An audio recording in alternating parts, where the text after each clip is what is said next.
नमस्कार। आज हरिद्वार जाना हुआ। हरिद्वार में हर की पौड़ी और हर की पौड़ी में जहां पर अस्थि प्रभावित घाट है वहां पर जाना हुआ। लगातार बारिश हो रही थी, सुबह से लेके शाम तक। जा रहे थे तब भी बारिश, लौट रहे थे तब भी बारिश। जब हर की पौड़ी पे तब भी बारिश हो रही थी। लेकिन जो जानकारी मिली उसमें लोगों की कमी वहां पर बिल्कुल नहीं थी। हर दिन की तरह बहुत सारे बच्चे अपने मां की अस्थियों को प्रभावित करने आए थे। कोई पति अपनी पत्नी की, कोई बेटा अपने दादा की। तमाम तरह की परिस्थितियों के बीच संकट प्राकृतिक तौर पर जो भी हो, लेकिन ऐसी जगहों पर मौजूदगी जो अपने दर्द को समेटे हुए और अपने परिजनों की अस्थियों को हाथ में लिए हुए वहां मौजूद थे। कमोवेश सबको देख भी रहा था, कुछ से बात भी हुई। और इन परिस्थिति में पहली बार जो संवाद बना वो संवाद सिर्फ इस बात को लेकर था कि आप प्रकृति से लड़ नहीं सकते हैं। उस संवाद के आगे का संवाद था, प्रकृति से लड़ेंगे तो प्रकृति आपको खत्म कर देगी। और पहली बार, शायद पहली बार, मौके तो कई आए जब उत्तराखंड जाने की स्थिति में आया, उत्तरांचल लगातार घूमा भी, लेकिन पहली बार लोगों के मुख से सुना, अब उत्तरांचल खत्म हो गया, सब कुछ तहस नहस हो गया। आपके पास पैसा है तो आप कुछ भी खरीद सकते हैं, लोगों की नाजुक स्थितियां हैं वह कुछ भी बेच सकते हैं। इन परिस्थितियों के बीच सवाल भ्रष्टाचार का नहीं, सवाल पूंजी का नहीं, सवाल उस मानसिकता का है जिसमें पूरी प्रकृति के बीच में रहने की ख्वाहिश है और रहने की ख्वाहिश के साथ बड़ी बड़ी सुरंगें खोदने की ख्वाहिश है। उन सुरंगों के आर पार जाने की सोच है। बड़े होटल हों, बड़े बिल्डर हों, उनके घर हों, सब कुछ तहस नहस और बड़े बड़े पत्थरों के बीच इतनी मोटी मोटी दरारें हैं जहां से गांव वाले अक्सर पैदल चलाए जाया करते थे। अब उन्हें डर लगता है कि कहीं उन पहाड़ों पर भी उनका पांव फंस ना जाए। जो हो रहा है उसमें पहाड़ लगातार गिर रहे हैं और उस पर मौजूद वृक्ष किसी तीलियों के समान है। माचिस की डिबिया में रखी तीलियों की तर्ज पर बड़े बड़े पेड़ों को ढहते हुए हर किसी ने देखा है। ऋषिकेश के आगे का रास्ता बेहद बुरी गत में है। यहां पर जिक्र आप टूरिज्म का अगर करते होंगे तो अब भूल जाइए। जो होटल्स थे वो खत्म हो चले, जो गाड़ियों की आवाजाही थी उन्हें बेहद नुकसान है। यानी इस पूरे इलाके में एक ऐसी परिस्थिति है जिसमें आधुनिक होने की सोच और सब कुछ पैसे से खड़ा करने की सोच ने कुछ ऐसी परिस्थिति में लाकर हालात को खड़ा कर दिया। हर कोई सिर्फ और सिर्फ त्रासदियों को देख रहा है और उस त्रासदी का अंश शायद फैलता चला जा रहा है। वो सिर्फ उत्तरांचल तक नहीं है, उसने हिमाचल को अपनी गिरफ्त में लिया है, उसने पंजाब को अपनी गिरफ्त में लिया है, हरियाणा को अपनी गिरफ्त में लिया है। यानी एक पूरी लंबी पट्टी जहां आप चलते चले जाइएगा उसमें जम्मू कश्मीर भी है और होते होते बात दिल्ली तक भी पहुंची है। और जहां पर सबसे ज्यादा पैसा डेवलपमेंट को लेकर लगाया जाता है वो दिल्ली से सटा गुरुग्राम है। इस बार का भी बजट 3,000 करोड़ से ज्यादा का है, लेकिन गुरुग्राम की तस्वीर डराने वाली है। सिर्फ सड़कों पर जमा पानी नहीं, बल्कि इस दौर में आधुनिक जीवन रफ्तार के साथ जीने के आदी लोग और शायद एक पूरी इकोनॉमी ही ऐसी खड़ी कर दी गई जिसमें आपके पास गाड़ी होगी, नीचे सड़क होगी, आप टोल दे पाने की हैसियत रखते होंगे, लेकिन सीवेज सिस्टम नहीं होगा, सिर्फ कंक्रीट होगा। शायद इसीलिए जो तस्वीर कल से निकल कर आ रही है वो इसलिए डरा रही है क्योंकि घर से निकले कब पहुंचेंगे कोई नहीं जानता है। पंजाब के 12 जिले, वो पठानकोट हो, वो फिरोजपुर हो, तमाम परिस्थिति में हरियाणा में घुसिएगा, वो हिसार हो, सिरसा हो, यमुनानगर हो, कुरुक्षेत्र हो, पंचकुला हो, भिवानी हो, तमाम जगहों पर सिर्फ और सिर्फ तबाही सा मंजर है। लोग प्रभावित हो रहे हैं। इससे पहले बात रोजगार बेरोजगारी की होती थी, बात इंफ्रास्ट्रक्चर के नहीं होने की होती थी, लेकिन इस वक्त तो इंफ्रास्ट्रक्चर जो खड़ा किया जा रहा है वो अपनी आगोश में लोगों को ले रहा है। और शायद इसीलिए हर की पौड़ी में अस्थि प्रभावित घाट पर मौजूद लोग अलग अलग इलाकों से थे। वो राजस्थान से थे, वो हरियाणा से थे, वो पंजाब के बड़ी तादाद में लोग वहां पर मिले जो अपने परिजनों की अस्थियों को विसर्जित करने आए थे। कौन थे ये सारी परिस्थितियों को भोगने वाले लोग? भारत के नागरिक हैं। और इन परिस्थिति में किसी की आंख में आंसू, किसी के दिल के भीतर की भड़ास, किसी की जुबान, ऐसा कुछ लगा नहीं। लगा ऐसा जैसे सब कुछ एक सामान्य सी परिस्थितियों में हर कोई जी रहा है और इन सारी चीजों का आदी हो गया है। ठीक वैसे ही जैसे इस देश के भीतर में अब जो स्थिति नई, जो भारत की विदेश नीति, कूटनीति और टैरिफ वार के जरिए बदली है, उसमें जितनी बड़ी तादाद में छोटी इंडस्ट्री जो एक्सपोर्ट से जुड़ी रहती थी, हमने एक आंकड़ा आपको कुछ दिनों पहले 30 लाख लोगों का दिया था। जो जानकारी आ रही है वो इसलिए हैरत अंगेज है कि सिर्फ और सिर्फ उत्तर प्रदेश के भीतर ही 20 लाख से ज्यादा लोगों के पास काम नहीं बचेगा। वो टेक्सटाइल का काम हो, वो लेदर का काम हो, अलग अलग इंडस्ट्रियों के भीतर की जो परिस्थितियां हैं वो डरा रही है। और हर परिस्थिति इसलिए डरा रही है क्योंकि सबको पता है कि इन परिस्थितियों में संघर्ष करें तो कैसे करें। रास्ता सरकार ने जो बनाया है और जिस इंफ्रास्ट्रक्चर के आश्रय चल रहे हैं उसमें क्या मिलेगा, कैसे मिलेगा? क्योंकि वहां एक परिजन से जो बातचीत हो रही थी, राजस्थान में सब कुछ खेती, हर किसान थे वो डूब गया। जो पंजाब से आए थे उनकी छोटी सी इंडस्ट्री थी, खत्म हो गई। जो उत्तर प्रदेश से आए थे, उत्तरांचल से सटा हुए इलाके से आए थे, रुड़की से तकरीबन 70 किलोमीटर की दूरी पर उनका घर है, कुछ भी नहीं बचा इस दौर में। ऐसी परिस्थिति इससे पहले नहीं थी, लेकिन ऐसी परिस्थिति भी पहली बार है इस देश में। जब आप एक तरफ लोगों की परिस्थितियों को देखते हैं और सोचना शुरू करते हैं, तब उस वक्त इस देश के प्रधानमंत्री संबोधित करते हुए राजनीतिक गालियों को अपने दिल पर लेकर, अपने साथ जोड़कर उस राजनीति को साधने निकल जाते हैं जहां पर सिर्फ और सिर्फ उनका दर्द है, उनका मर्म है। सैकड़ों माओं की मौत के बाद उनके बच्चों को हर दिन आप इस हर की पौड़ी पर देख सकते हैं जो अस्थि विसर्जन करने पहुंचे हैं। और इस देश के भीतर तो राजनीति और उसके द्वारा दिया गया भाषण हर दिन हर कोई सुनता और जानता है। गालियां अब सिर्फ पारंपरिक नहीं रही, बल्कि उनकी भी शैली बदल गई। वो कैसे खिलवाड़ करते हैं। पंजाब के किसानों ने आंदोलन किया था और उनमें 70 महिलाएं भी थी जिनकी मौत हो गई। तकरीबन 650 किसान थे जिनकी मौत हो गई।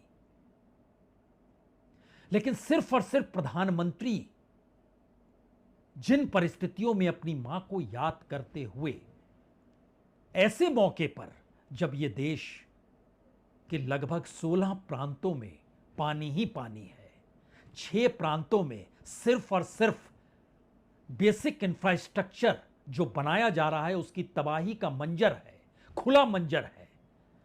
और सरकार उस हिमालय की जमीन को बांधना चाहती है, अपने अनुकूल करना चाहती है, जिसे प्रकृति इजाजत देती नहीं है। लेकिन उसके बावजूद भी सपने संजोए गए, सपने दिखाए गए, भारत विकसित होगा बताया गया। लेकिन चौथी बड़ी इकोनॉमी और तीसरी बड़ी इकोनॉमी की दिशा में इस सरकार से भी पूछिएगा, किसी एक आधुनिक शहर का नाम लीजिए, तो वो पहला नाम दिल्ली से सटे गुरुग्राम का लेगा। कल रात की तस्वीर गुरुग्राम की एक क्षण के लिए देख तो लीजिए।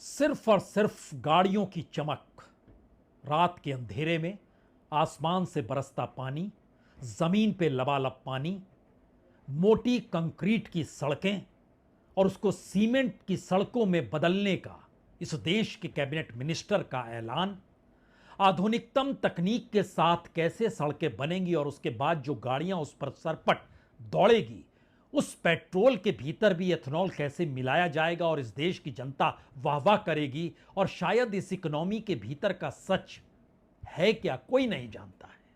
कोई इसलिए नहीं जानता है क्योंकि किसी को पता ही नहीं है इस देश में कितने गरीब हैं, नहीं पता है कितनों के पास गाड़ियां हैं, नहीं पता है इस देश में अब कितने लोगों की जेब की ताकत टोल वाली सड़कों पर रेंगने की इजाजत देती है, नहीं पता है कि कितने व्हाइट कॉलर उनकी नौकरियां कैसे किस रूप में चली गई और उन्हें नहीं पता चलेगा। वाकई इस देश के भीतर में लाखों नौकरियां सरकार की सिर्फ एक दृष्टि अमेरिका से हटकर चीन की तरफ गई, डॉलर से हटकर वह रूबल देखने लग गई।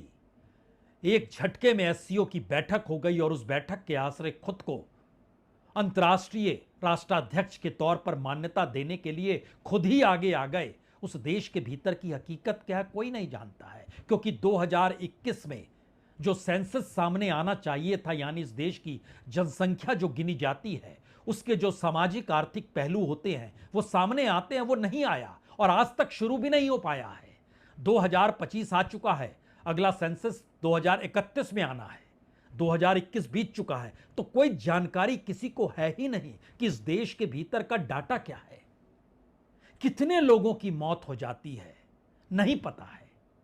सवाल जन्म दर और मृत्यु दर का नहीं है, प्राकृतिक आपदा से कितने मर जाते हैं, नौकरियां छीनने के बाद कितनों की मौत हो जाती है, नौकरियां छीनने की वजह क्या है। सरकार जिस इंफ्रास्ट्रक्चर के रास्ते इस देश को बढ़ाना चाहती है, वो रास्ता इतना घातक तो कहीं नहीं है कि हर किसी को अस्थि प्रभावित घाट हर की पौड़ी पर ले जाकर खड़ा कर दे।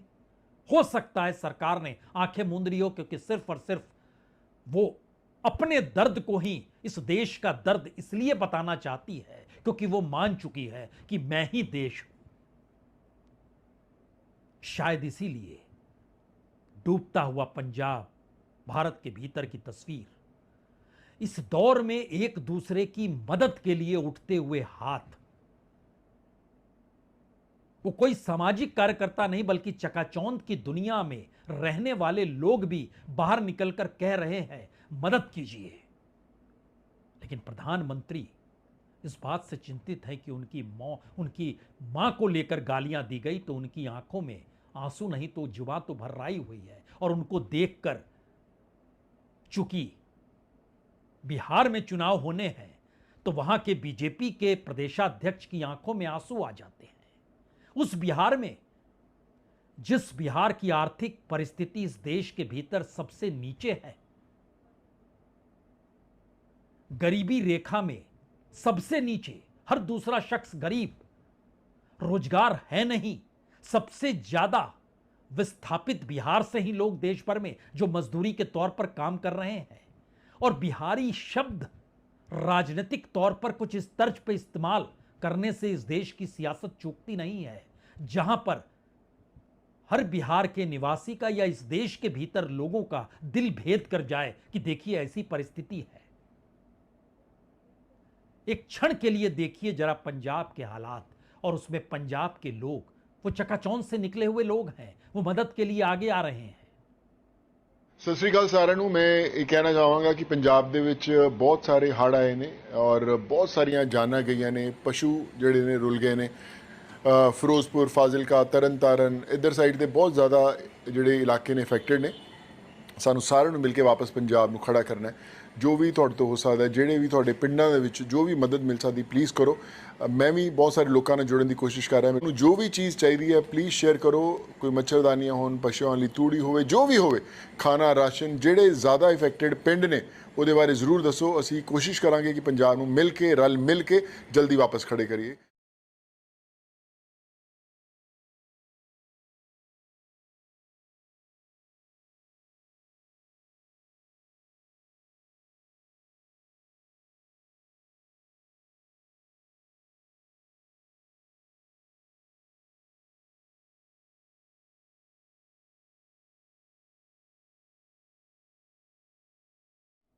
पहाड़ों से खिलवाड़, नदियों से खिलवाड़, पूंजी बनाने के लिए इस देश की जमीन से खिलवाड़ और उसके आश्रय चकाचौंध और दुनिया की बड़ी इकोनॉमी बनने के सपने संजोकर आप कैसे जी सकते हैं और इस देश को कौन सा विजन दे सकते हैं? शायद यह सबसे बड़ा सवाल इस दौर में है।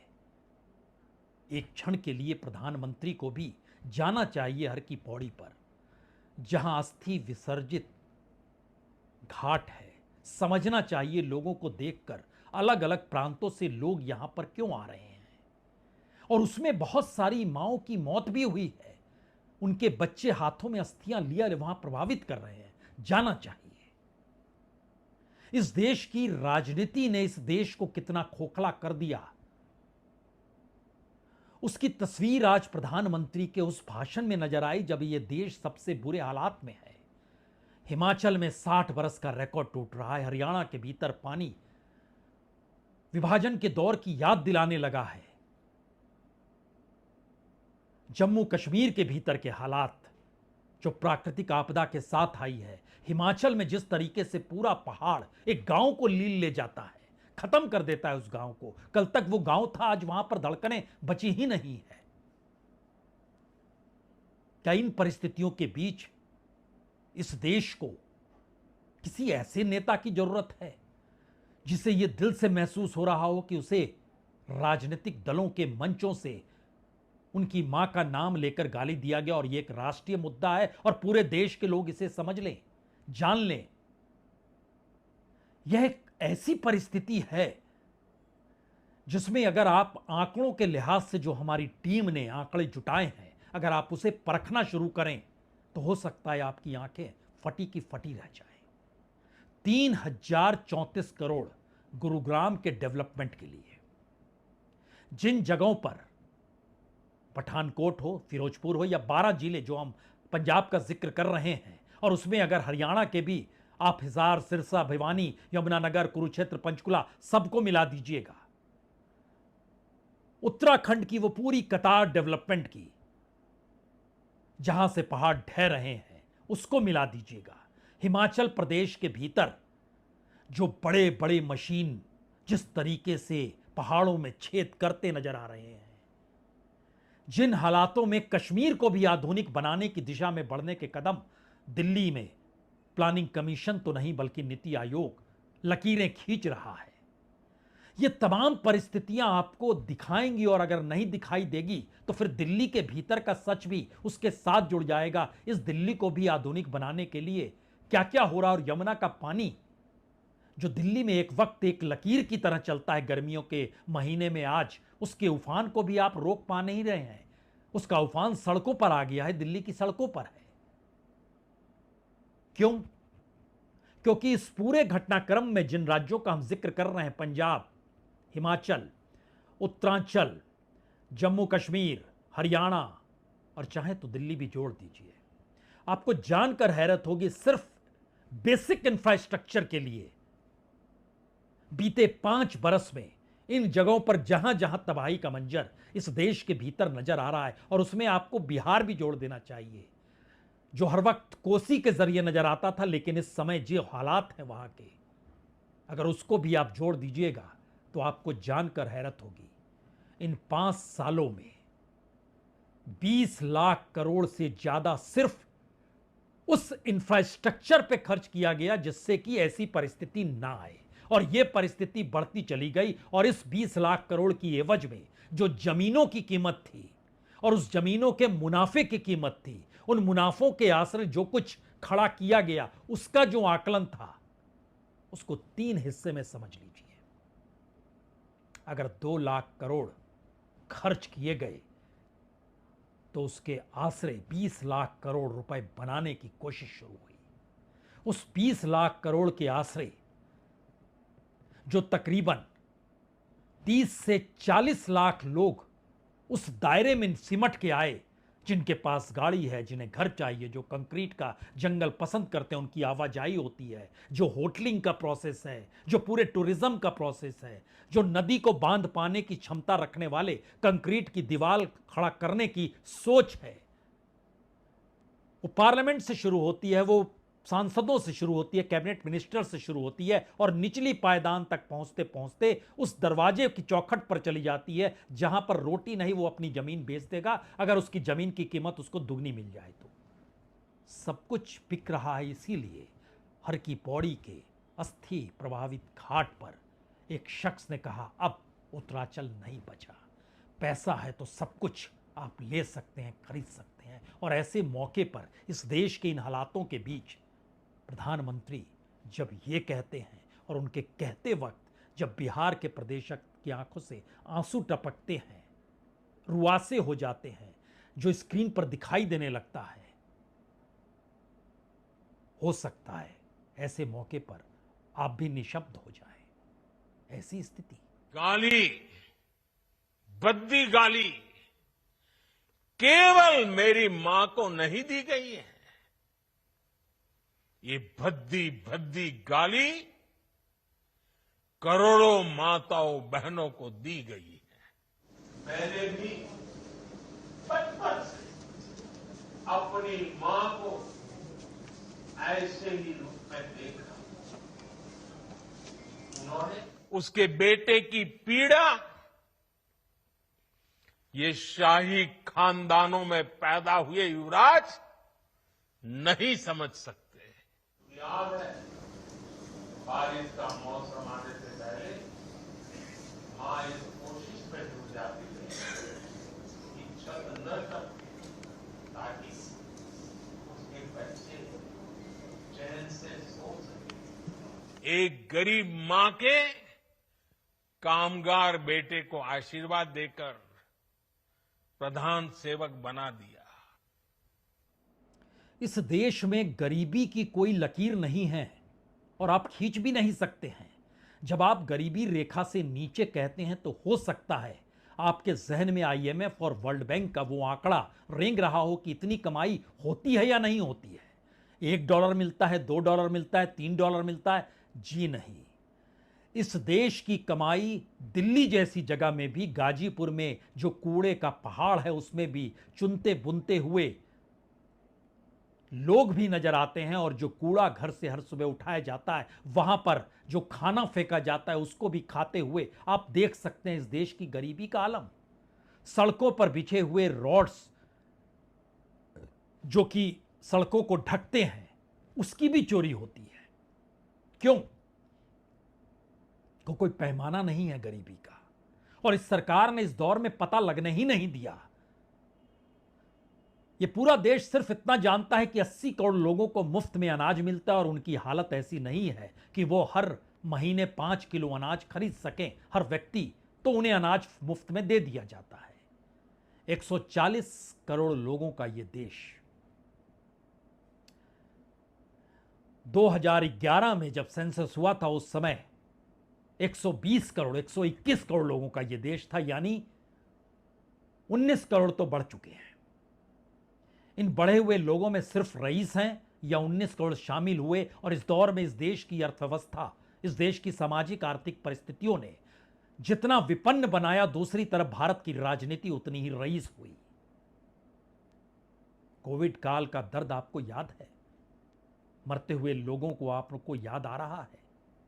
उसी वक्त हजारों करोड़ का सेंट्रल विस्ता बन रहा था, क्योंकि इस देश के प्रधानमंत्री की जिद थी अब नई इमारत में संसद सजेगी। हजारों करोड़ रुपए उसमें डाले गए।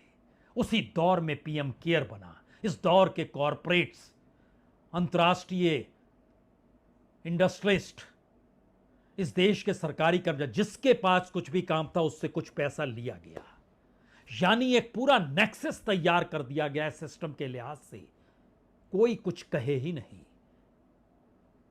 और एक ही शख्स, वही देश, एक ही शख्स, देश की मां, उनकी मां।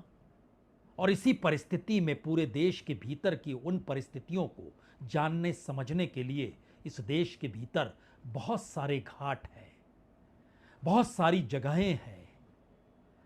घाट ना भी हो, अलग अलग जगहों पर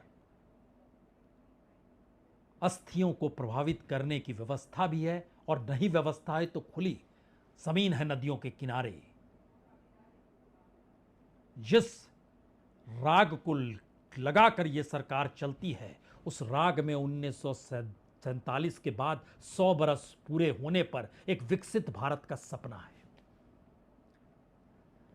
अगले 5 सालों में तीसरे नंबर की इकोनॉमी है, सब कुछ है पूंजी के साथ, लेकिन जमीन नहीं है जहां पर इस देश के लोग सांस लेते वक्त यह सोचकर सांस ले पाए कि वो सुरक्षित हैं।